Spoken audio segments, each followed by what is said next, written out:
kuruta kuramya Imana ubwayo, bakumva ko amagambo y'abayobozi y'abapasiteri ariyo afite agaciro kuruta ijambo ry'Imana. Ibyakozwe n'Intumwa ibice 10 umurongo wa 25 na 26 havuga ngo iki? Ibice 10 byakozwe n'Intumwa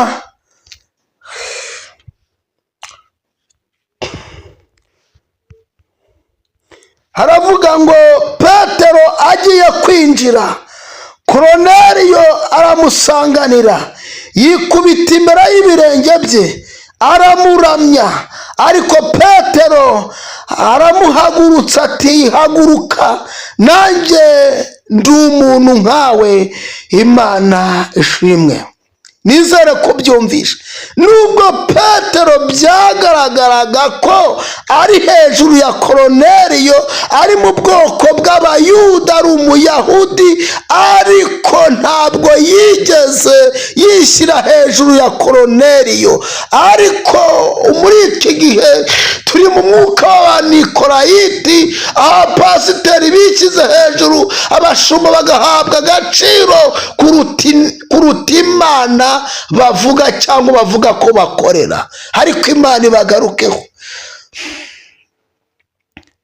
Petero aravuga ati hoya, wikivuna, kuko nanjye uko ndeba uko ndi umuntu nkawe.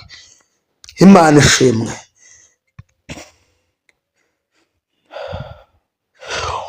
Ubutumwa bwandikiwe itorero rya Perugamu buratwibutsa ko Imana yifuza itorero ritandukanye n'isi. Inyigisho y'Abanikorayiti iteka ituma itorero rimera nka sosiyete isanzwe, ariko Kristo aduhamagarira kuba itabaza rimurika mu mwijima. Imana ishimwe. Naha dusoreje inyigisho yacu ivuga ngo iyo ubutegetsi bw'isi bwivanze n'itorero, Imana ihabwe icyubahiro, Imana ishyirwe hejuru.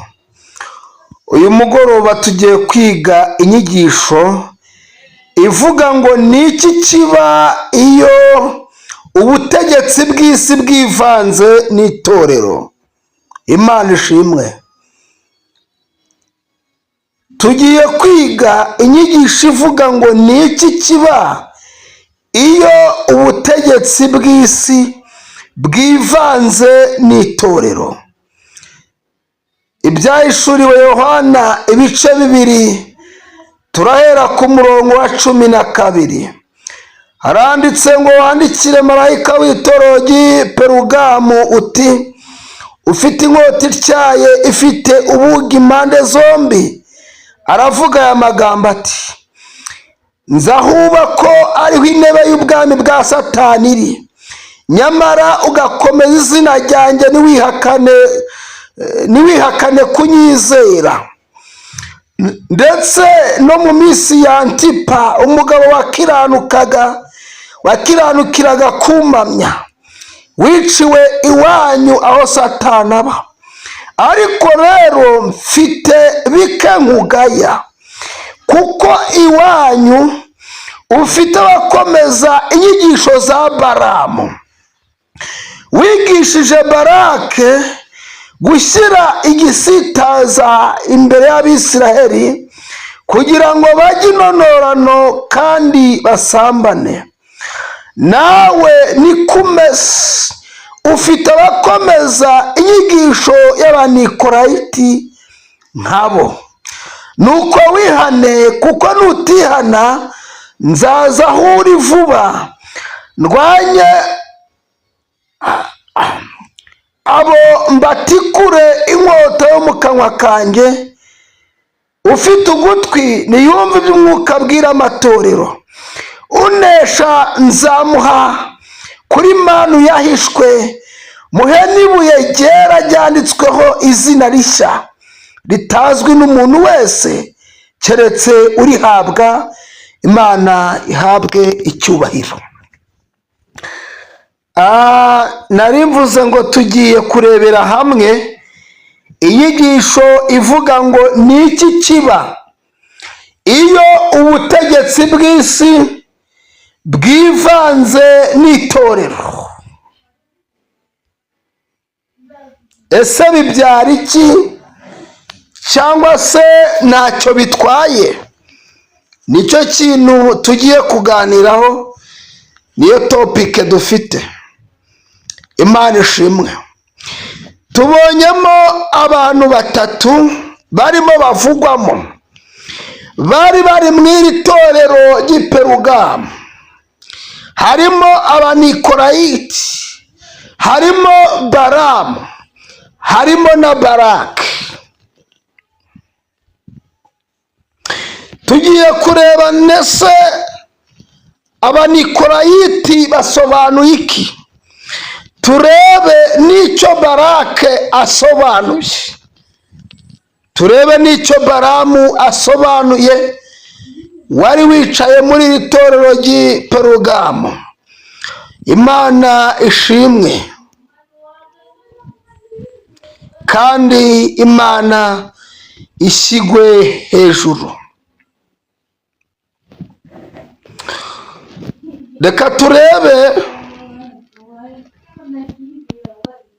icyo bibyara igihe itorero ryivanze n'ubutegetsi bw'isi.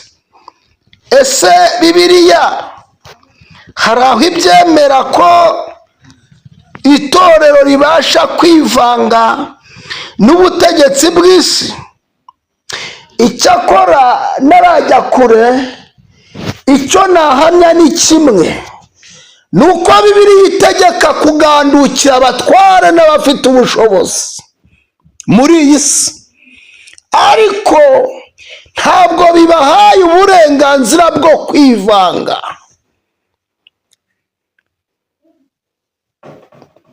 Gutegeka kwa 2:7 ku mutwe waho haranditse ngo bategetswe kwitandukanya. Rero itorero naryo niko rimeze. Ka yose itorero ryabamo riba ritegetswe kwitandukanya. Ka yose umukristo yabamo aba ategetswe kwitandukanya. Imana ishimwe.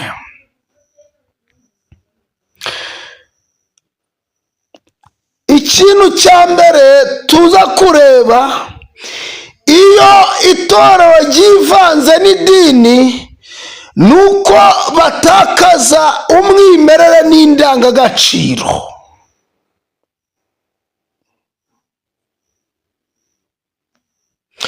Kubera iyo itorero n'ubutegetsi byivanze, itorero ritangira koroshya ukuri kwacyo kugira ngo rishimishe abategetsi, kandi ririnde n'inyungu zaryo mu buryo bw'amafaranga cyangwa se mu buryo bw'ubukungu. Twabisomye mu byahishuriwe Yohana 2:14. Bivugwa ko bamwe mu bitorero b'i Perugamo bakomeje inyigisho za Baramu. Baramu yashutse Abisiraheli kwivanga n'abanyamahanga mu migenzo ndetse n'ubusambanyi. Ingaruka, itorero rya Perugamo ryatangiye kwemera imihango y'abapagani kugira ngo ribone amahoro ku butegetsi bwa Roma. Ibi bituma itorero ritaba umunyu w'isi. Matayo 5:13, kuko uba watakaje uburyohe bwaho, ntabwo itorero riba rikiryoheye abantu, kubera ko hari umwimerere baba batakaje iyo itorero ryivanze n'ubutegetsi bw'isi. Icyakora itangazo mbahaye, mutegetswe kugandukira abatware n'abafite ubushobozi, ariko nanone tansiyo iba ihari mu by'iyobokamana ni ukwivanga, kubera ko iyo bivanze itorero ritakaza umwimerere wacyo. Icya kabiri, kuzana ubuyobe no gusenga ibigirwamana. Muri Bibiliya iyo itorero ryivanga n'ubutegetsi bw'isi mu buryo butari bwo, bifatwa nko gusambana mu buryo bw'umwuka. Yakobo 4:4 hari icyo havuga. None se havuga ngo iki? Yakobo 4:4 haravuga ngo, yamwe basambanyi namwe basambanyikazi, nimuzi yuko ubushuti bw'iby'isi butera kwangwa n'Imana. Nuko rero umuntu wese ushaka kuba inshuti y'iby'isi aba yihinduye umwanzi w'Imana. Imana ishimwe.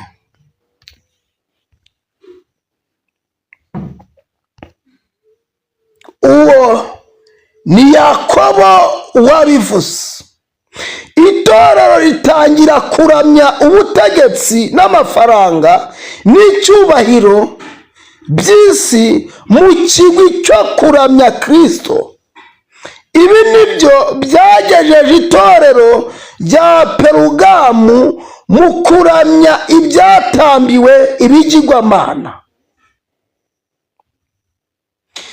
Kwivanga na leta bituma itorero ryigana imiterere y'ubutegetsi bwa politike. Ibyahishuriwe Yohana 2:15 haravuga ngo ku nyigisho z'Abanikorayiti, bavugamo ijambo Abanikorayiti. Abanikorayiti ni bantu ki?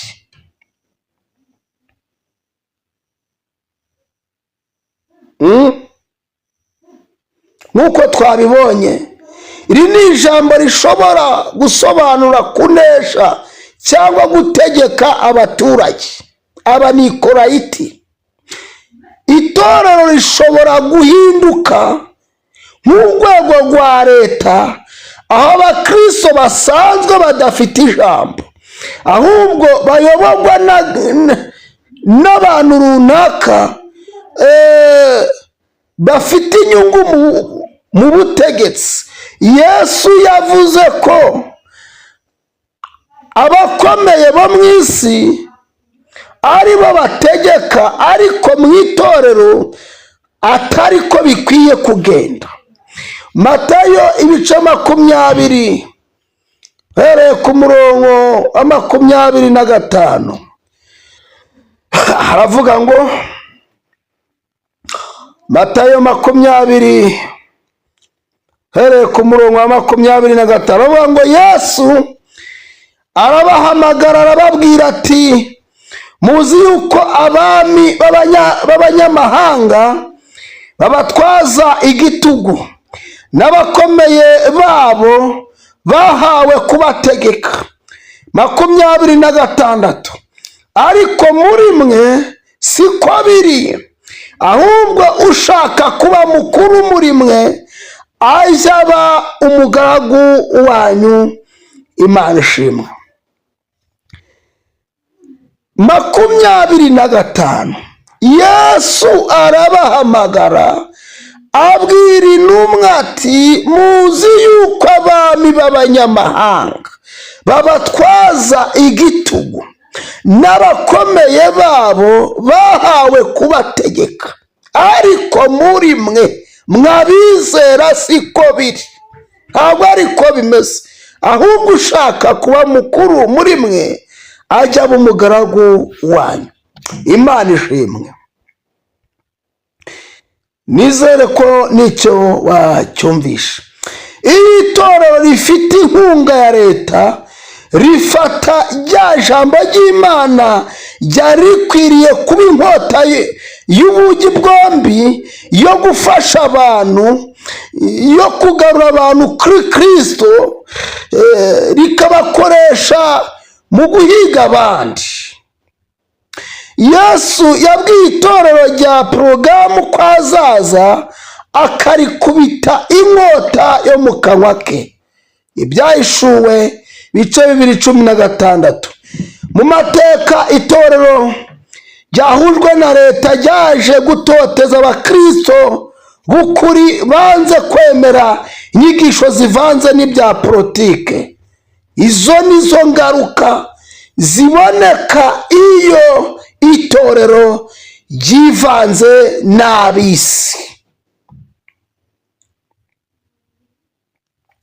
Iyo itorero ryamaze guhagarara neza mu butegetsi, ryibagirwa ku isi atari iwacu. Yesu yavuze ko ubwami, Yohana 18:36, havuga ngo iki?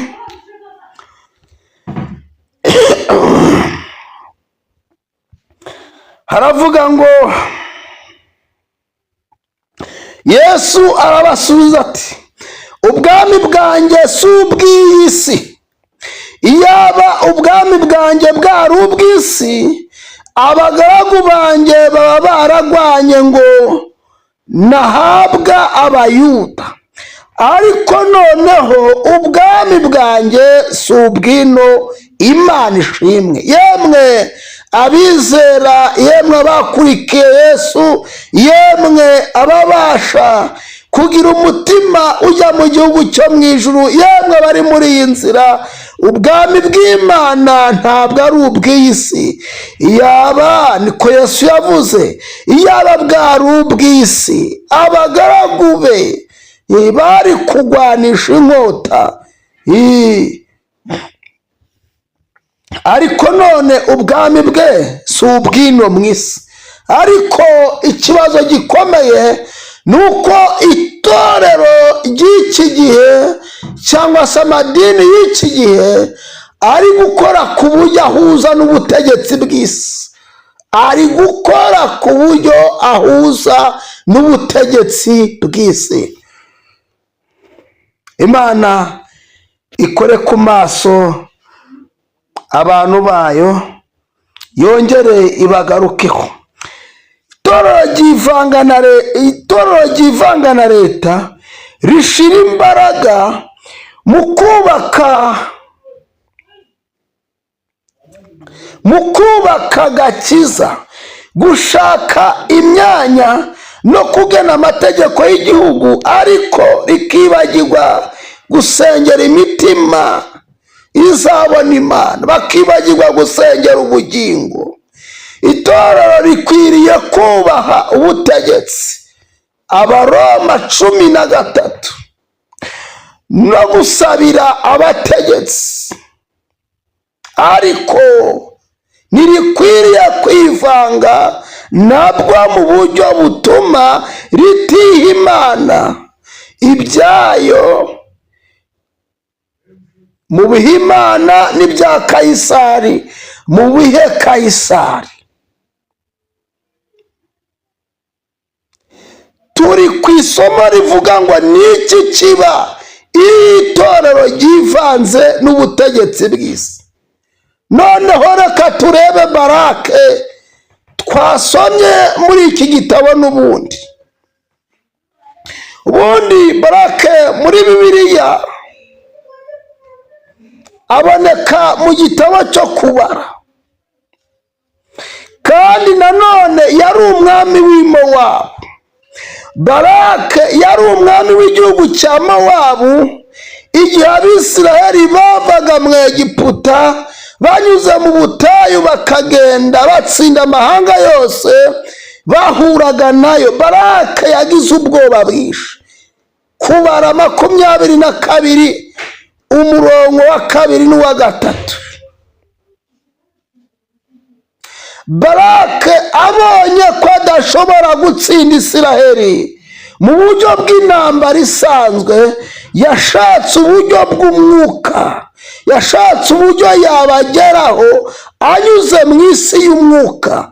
Yohereje intumwa y'umuhanuzi witwaga Balamu ngo azabavume. Kubara 22 umurongo wa 6. Nubwo Barake yasezeranyije Balamu ifeza n'izahabu, Imana yagiye ihindura imivumo ya Balamu ikaba imigisha kuri Isiraheli inshuro 5 zose. Reka mbahitangaza, mu gihe cyose muzemera komatana n'Imana, nta kintu na kimwe kizabahungabanya. Mu gihe cyose muzemera kubana n'Imana, nta kintu na kimwe kizabakura mu mwanya w'Imana, nta kintu na kimwe kizabanyeganyeze. Abisiraheli barabavumye inshuro 5 zose, ariko imivumo ntiyafata.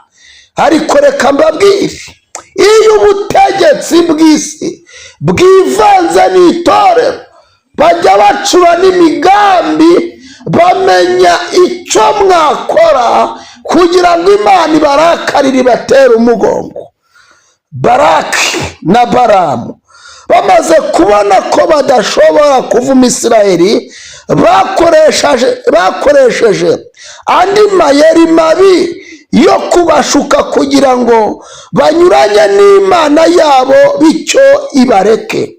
Balamu yagiriye Baraki inama yo kohereza abakobwa b'Abamowabu ngo bashuke abagabo b'Abisiraheli gusambana no gusenga ibigirwamana byitwa Bali.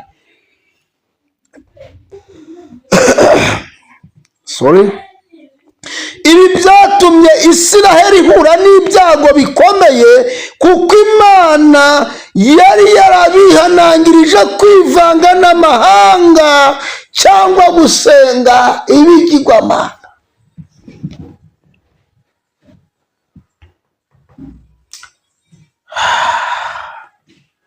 Izina Baraki ryongeye kugaruka mu butumwa bwandikiwe itorero rya Perugamu, rikoreshwa nka gihamya y'uburyo kwivanga n'isi bishobora kurimbura itorero.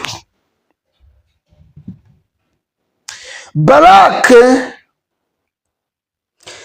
agereranywa n'imbaraga za politiki n'ubutegetsi zigerageza gushuka cyangwa gutoteza ubwoko bw'Imana, mu gihe Balamu agereranywa n'umuhanuzi cyangwa abigisha b'ibinyoma bakoresha ijambo ry'Imana bashaka indamu, amafaranga n'ibindi binezeza. Barake we agereranywa n'ubutegetsi ukoresha abigisha kugira ngo agushe abantu mu byaha. Nizere kuneza amatwi. Haranditse ngo ariko mwebweho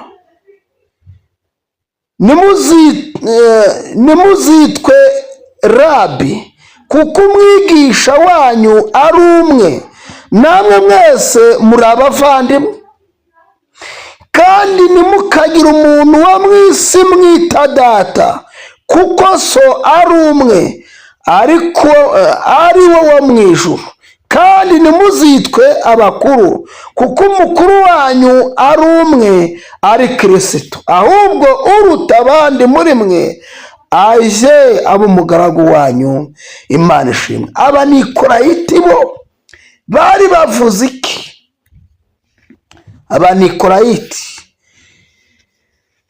Abanikolayiti bafatwaga nk'abari bafite imyifatire ya Balamu. Inyigisho zabo zari zishingiye kuri ibi bikurikira: kwivanga n'ubupagani, bigishaga ko abakristo bafite uburenganzira bwo kwitabira imihango y'abapagani no kujya ibyaterekerejwe ibigirwamana. icya kabiri, kwitwaza ubuntu. kwitwaza ubuntu. inyigisho bavugaga ko kubera ko umubiri ari mubi ariko umwuka akaba ari mwiza, icyo umubiri ukora nk'ubusambanyi ntacyo bitwaye ku bugingo. ibi binyuranije n'ibyanditswe mu Bakorino, rwandiko rwa mbere Paul yandikiye Abakorino ibice 6 umurongo wa 19 na 20, havuga ngo ese ntimuzi yuko imibiri yanyu ari insengero z'umwuka w'Imana uri muri mwe? Abanikolayiti bagereranywa n'abantu binjiza imigenzo y'isi n'ubuyobozi bukandamiza mu itorero, bagatandukanya abizera n'Imana binyuze mu nyigisho zoroshya icyaha. nizere ko wumvishe umurimo w'Abanikolayiti mu itorero. Abanikolayiti bagereranywa n'abantu binjiza imigenzo y'isi n'ubuyobozi bukandamiza mu itorero, bagatandukanya abizera n'Imana binyuze mu nyigisho zoroshya icyaha.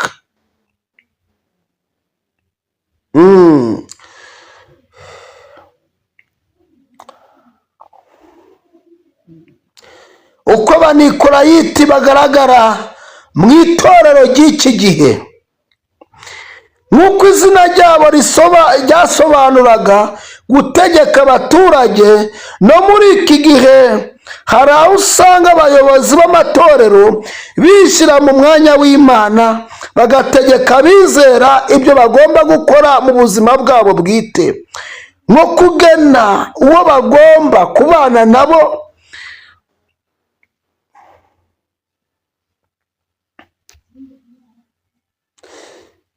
ndetse no gusaba amafaranga mu buryo bw'agahato. Bibiliya ivuga iki?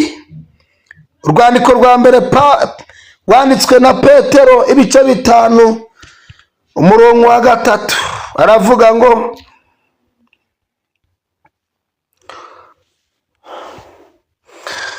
ngo kandi mudasa n'abatwaza igitugu abo mwagabanijwe, ahubwo mube ibyitegererezo by'umukumbi Imana ishimwe. iyo rero harimo izi nyigisho z'Abanikolayiti, haba harimo gutwaza igitugu, kandi ikindi batari ibyitegererezo by'umukumbi cyangwa by'abizera, ku buryo ureba pasiteri abwiriza mu rusengero ariko ubusanzwe atari icyitegererezo, ahubwo ari umwe mu bantu bagusha abandi. ugasanga abantu bafite inshingano zikomeye mu itorero, aho kugira ngo bahinduke icyitegererezo, bahinduke indorerwamo yo kurebwamo ku bijyanye n'agakiza n'uru rugendo, bagahinduka ibigusha ku bandi. Abanikolayiti ariko Imana itugarukeho.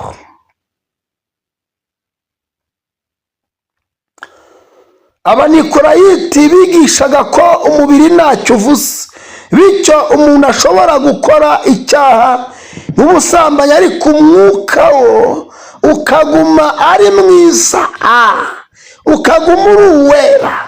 muri iki gihe hari inyigisho zivuga ko kubera ko turi mu gihe cy'ubuntu dushobora kubaho uko twishakiye mu byaha, kuko Imana itubabarira byose, nta nshingano dufite yo kwera. inyigisho y'ubuntu wumvise ko ivuga, ikubwira ko Imana yakubabariye byose, wowe ntacyo wakora kugira ngo ukiranuke. Bibiliya ivuga iki? Abaroma ibice 6, mureke tuhasome kandi. Abaroma, urwandiko Pawulo yandikiye Abaroma ibice 6, bavuga ngo nuko tuvuga iki? Tugumye gukora ibyaha ngo ubuntu busage ntibikabeho. Mbese twebwe abapfuye ku byaha twakomeza kuramira muri byo dute? Nimuzi yuko twese ababatirijwe muri Yesu Kristo twabatirijwe no mu rupfu rwe. Nuko rero kubw'umubatizo twahambanwe nawe mu rupfu rwe, kugira ngo nk'uko Kristo yazuwe n'ubwiza bwa Data wa twese, abe ari nako natwe tugendera mu bugingo bushya. Imana ishimwe. None inyigisho y'ubuntu ije ikubwira ko byose mwabibabariwe, nta n'icyo wakora kugira ngo ukiranuke. Nyamara ufite inshingano yo kwirinda icyaha n'igisa nacyo. Imana ishimwe. Ufite amahitamo yo gukora ikibi n'icyiza. Izi nzira ebyiri ziri imbere yawe. Nyamara abigisha inyigisho z'ubuntu bakubwira ko ntacyo wakora. Ibi byose byararangiye, waratsindishirizwe, byararangiye, ntabwo tubihakanye. Ariko se dukora ibyaha ngo ubuntu busage ntibikabeho. Imana ishimwe. Abanikolayiti bemeye kujya ibyatambiwe ibigirwamana kugira ngo birinde akaga. Muri iki gihe itorero rishobora gushukwa no kwinjiza imigenzo y'isi nk'umururumbo w'amafaranga, gushaka icyubahiro cy'isi, cyangwa kwemera imyitwarire inyuranye n'ibyanditswe kugira ngo rishimwe n'abantu cyangwa n'ubutegetsi. Abanikolayiti bemeye gukora ibi, kwivanga n'isi, kwisanisha cyangwa no kwisanisha n'isi kugira ngo bashimwe n'abantu ndetse n'ubutegetsi. Ari nabyo turimo muri iki gihe, kugira ngo itorero ry'iki gihe riba rishyitse, riba rishimwa cyane, ryogejwe, nuko riba rishimwa n'ubutegetsi bw'isi. Intambwe ku yindi batabusanya. Abanikolayiti nabo baguye muri uyu mutego wo gushaka gushimisha abantu ndetse n'abategetsi. Nyamara Abaroma 12:2 haravuga ngo nimwishushanye n'ab'iki gihe, ahubwo muhinduke rwose mugize imitima mishya. Imana ishimwe. Abakorino, urwandiko rwa 2 Pawulo yandika Abakorino ibice 6:17. Imana ishimwe. Mureke tuhasome naho. Rwandiko rwa 2 Pawulo yandika Abakorino